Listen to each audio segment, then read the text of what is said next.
Peace and love, y'all. Hello and welcome to this moment of stillness. Let's just check in with where our bodies are at right now in this moment. You're welcome to gently close your eyes and just bring your awareness to the space between your eyebrows. Feel all those muscles soften. Bring your awareness to the tip of your nose.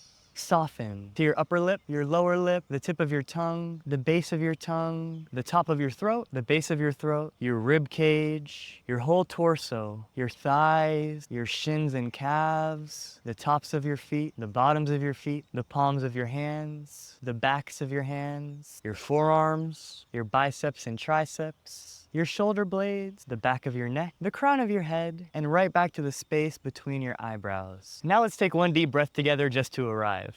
Take a deep inhale through your nose and exhale through your mouth through thinly pursed lips like you're blowing through a straw. I hope you felt how that lowered your body temperature, calmed your nervous system, slowed down your breath, and allowed you to land in stillness. Stillness is an act of rebellion against the systems that want to keep us distracted and busy and hustling. It is more important now than ever that we take time just to be still. What if every pause could be a portal? What if every time you pumped your brakes, it was an invitation for the universe to send blessings your way? When we're always rapidly in this go, go, go mode, we are not equipped to receive. Anytime you get dysregulated, your breath is the most powerful tool you got. So I want to teach y'all a little bit about how to use it. No matter what the ailment is, there's a good chance your breath can do something about it. So I want to start by reading something that I wrote. A simple love letter to breath. I tried to personify this amazing mystical being of breath and profess my love to it. So that's what you're about to hear. I wrote this about a year ago when I was first reflecting on how much breathwork had changed my life. Here we go. A love letter to breath. Dear breath, recently as I was meditating beneath a cherry blossom in an East Village community garden, I decided that you deserve a love letter. There's so much I've left unsaid, and now I urgently must tell you how I feel about you. I've known you since the instant I was born, but I love you now more than I ever have. Reflecting on all the times you stuck by me when I neglected you,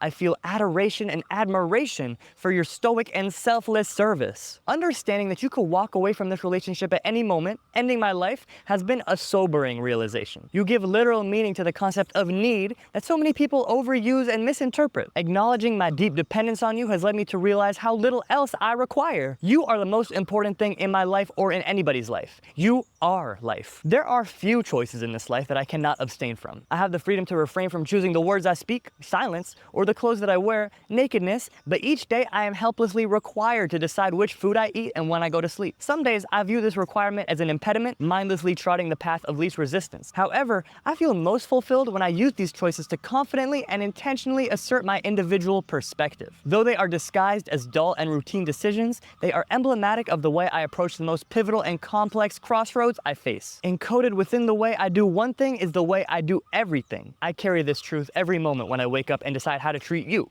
For breathing is the ultimate choice from which I cannot abstain. Life will go on whether I honor you with my awareness or stow your activity in my subconscious, but it will cease if I forcibly shun you. Whenever I hold your hand passionately and breathe like I mean it, vigor and precision emerge in all the other choices I make. I take my time nurturing our relationship, and consequently I become a better son, brother, friend, and lover. Enhanced relationships and energized actions would easily be reason enough for me to esteem you, but beyond all that, you also bring me much closer to my physiology. Before you led me here, I was afflicted by the perception that my cranium resided in an ivory tower, far above the rest of my body. My cerebral mind space expanded to fill my entire field of awareness, and I remained numb to the subtle, thoughtless energy that truly makes me tick. This ignorance persisted until you showed me how to curb my thoughts by amplifying my breaths. Now, I see that breath is a far more honest manifestation of consciousness than intangible mental formation. My sentience exists throughout every cell in my body, not just my brain, and my breaths also reach every cell, not just my lungs. Engaging with the neurons in my extremities reminds me how insignificant, irrelevant, and distracting my thoughts can be. When I hold this awareness that my consciousness vibrates throughout the tips of my fingers and toes just as within my skull,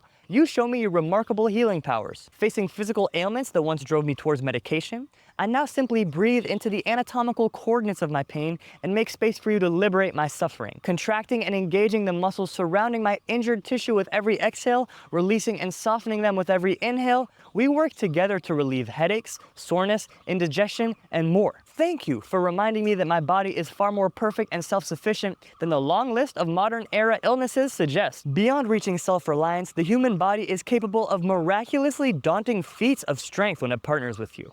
Wim Hof, who summited Mount Everest wearing nothing but his shorts, credited you as his secret weapon and muse. He's devoted his life to teaching the art of breathing through the cold, but as you know, he's hardly the first to discover your heating capabilities. Through Wim, I traced the lineage back to the monks of ancient Tibet who used tumo breath, or the breath of fire, to withstand a fierce chill of high-altitude environment, donning only their robes. Budmir Sobat, who holds the world record for the longest time spent without breathing, has such a strong relationship with you that he thrives even in your absence.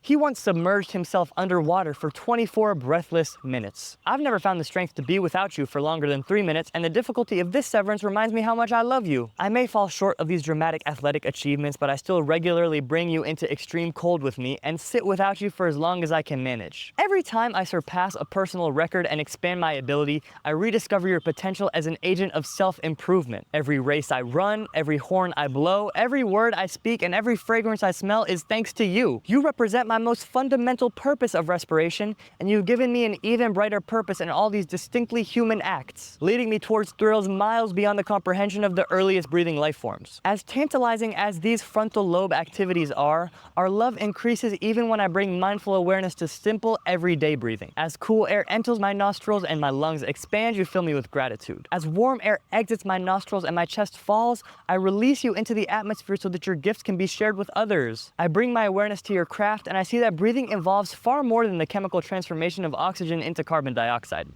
It cultivates another invisible energy of mystical origin. In ancient Greece, it was known as ether. In Hinduism, as prana. And in China, as qi. All these words translate into English as life force. My attempts to verbally describe this unscientific substance fail, but my undying faith that it courses through me prevails. Having felt it, I feel no need to explain or rationalize it, but I cannot deny it. Concrete proof of this magical energy is found when I exhale vibrations into my larynx, catalyzing the spiritual and remedial act of singing. My species has turned the sensation into an art of deep study and practice, but is found in instances as primal and involuntary as heaving an audible sigh of unsuppressible emotion. These intonations are my reminder that you are always undoubtedly beside me. My sighs, grunts, and whimpers are an indication that I need you more than usual. The vibration we create is an opportunity to reset our rhythm, bringing me back towards equanimity. But at its best, this is hardly an insular act. Stringing these tonal breaths together in sequence forges an alchemy worthy of the world's biggest stages. Every day, music of the voice pulls me into bouts of spiritual release, inducing tears, laughter, and even physical paralysis. Thank you for giving this world the gift of singing. Growing closer to you, breathing with meaning, has only improved my relationship with my voice. You've helped me speak and sing with more confidence and generosity. When I lose my presence or gratitude, I remain confident that singing or speaking to myself will always bring me back home. These vibrations of the voice must be an incarnation of life force itself. Even when we sit in silence, you illuminate and honor my every emotion. Usually, you key into the frequency of my feelings before my brain consciousness does, dilating the length and depth of my breaths to your own language of communication. Please forgive me for all the times I ignored your signals. I recall several instances from my childhood when my anxiety rendered your rhythm rapid and your amplitude shallow. I lost connection with you completely during suffocating panic attacks. You tried everything to reach me, and I still couldn't receive your instructions to focus on my breath. Yet, you've always patiently been there, waiting for me to see you as you are. Now I treat your slightest jolts and spasms like the bark of a dog or the wail of an infant, empathetically inducing what you're trying to tell me across our language barrier. I'd say our communication has improved. I haven't had an anxiety attack since high school. Every time I discern an uptick in your tempo, I find a seat and close my eyes, devoting all my awareness to navigating the currents of my emotions with you. I don't stir from this state until we're back in sync. The stillness offers an opportunity to wholly experience these sensations rather than casting them aside. Once my breath is back under control, I emerge stronger, unafraid and unfettered by my emotions. This sanctuary of placidity you've shown me has transformed my character. I no longer react impulsively during these fiery moments, instead turning inward until I'm ready to act prudently. My feelings are stronger than ever, but they no longer control me. Realizing that you're powerful enough to tame the complex landscape of my emotions led a burning curiosity to fester within me. I stalked and scoured your internet presence, wondering what other secrets you held. A plethora of your supporters and advocates revealed themselves to me, magnanimously sharing their methods for honoring you. This research shattered my erroneous belief that there's only one way to breathe. I discovered dozens of unique exercises, each illuminating a different aspect of your magic. Implementing this wisdom, I crafted our daily routine. I perpetually look forward to our quiet moments together, practicing Kapalbhati, Nadi Shodhana, and Brahmari breath. I'm in infinite debt to the lineage of yogis that developed this method of breathwork known as pranayama. Grateful as I am to have found this information, I lament having to search the fringes of the internet for it. So much illness and mental strife would surely be avoided if breathwork resources were more accessible. The cynic within me remarks that our capitalist society of pharmaceutical healthcare has no interest in promoting you, for you cannot be monetized. Nevertheless, I find solace in your online footprint. Amazingly, anyone with an ounce of determination to find you and an internet connection can find you. My favorite activity we share, however, happens after our morning ritual is complete. Keeping you in mind has forever changed the way I walk. As a drummer, I've always revered the inherent rhythm of footsteps. That reverence only compounded once I began synchronizing your cycles with this walking beat that literally moves me. I invite you in with a long inhale that lasts 8 paces, release you with a steady exhale for 8 more paces, and repeat the symmetrical breath, overcome by the serenity and clarity of walking meditation. This slows down my steps, protecting me against the disease of haste and rushing which plagues so many New Yorkers around me. Overcome with leisure, I fall into harmony with surroundings, marveling at the natural rhythms of the city. I march to the beat of church bells, jackhammers, and car alarms. I visualize the globe spinning, seeing the steps I take compound the eternal movements my body traipses as the earth turns. The original source of tempo, after all, is the precise astrological clock of gravitational orbit. Appreciation for my circadian rhythm and the distant sun overtakes me as I place one foot in front of the other. Why should your rhythm within me be any less perfect?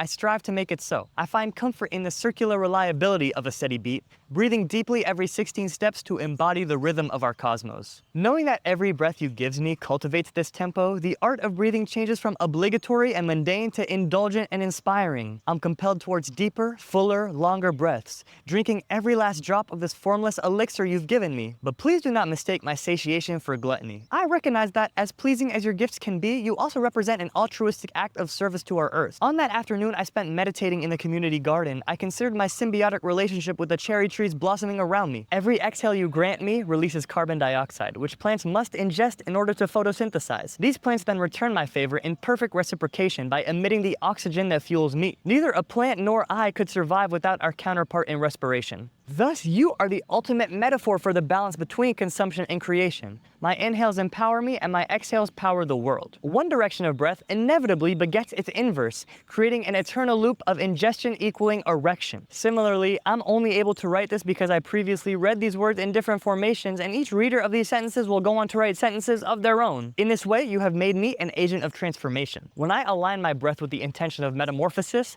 I see the life I give to the plants around me. I make your transmutation my foundation atop which I incite change of a more material kind. Seeing my body as a filter of energy motivates me to pick up litter off the street and consciously cheer up my friends. You've taught me to leave my environment better than I found it. That is, if I ever leave at all. Looking deeply into the cherry tree before me, I notice that the prana pouring through it is equal and homogeneous with the prana cascading through me. The very same prana, uniform across the universe, pulses through the mycelium in the soil beneath me and the wings of the birds above me. As I inhale thoroughly, I feel all plants, animals, fungi, prokaryotes, rocks, and minerals enter my body. Exhaling, I realize that they've always lived inside of me and I've always been within them. You are the adhesion that protects the harmony and interdependence among all these living beings. As I meditated in the community garden, you illuminated this interdependence. The brown leaves peppering the earth around me sank deeper into the soil, composting to nourish the obstructed roots of the cherry trees below my seat. Feeling more immortal than morbid, I imagine my cadaver decaying into the soil beside the leaves. Where will you go once my body releases you through one final exhale? Is there any place to go where you haven't already been? Grappling with these questions led me to one satisfying answer. In this very moment, you touch every corner of the universe,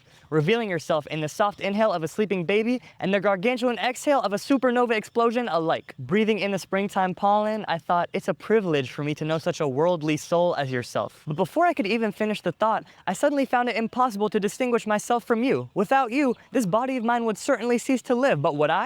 Is my being even mine, or will I live on in equal vibrance through other hosts long after this body passes? My life is but a mirage of life itself. Together, we will always be here. As life roared through the community garden, we became the ants, the weeds, the mushroom caps, and the cherry blossoms. There is nobody to mail this note to. No sedentary address sheltering breath. Yet, as I finish this love letter, I grow confident that you received these words before I even conceived of writing them. May they continue to multiply, shatter, and scatter until they dissipate into every molecule of our world, reaching every being breathing in perfect unison. Love, Itai. Thank you for listening as I read that love letter to breath. I hope those words resonated as a way to think of breath differently, as a way to think of breath as more than just inhale and exhale. Breath is life itself.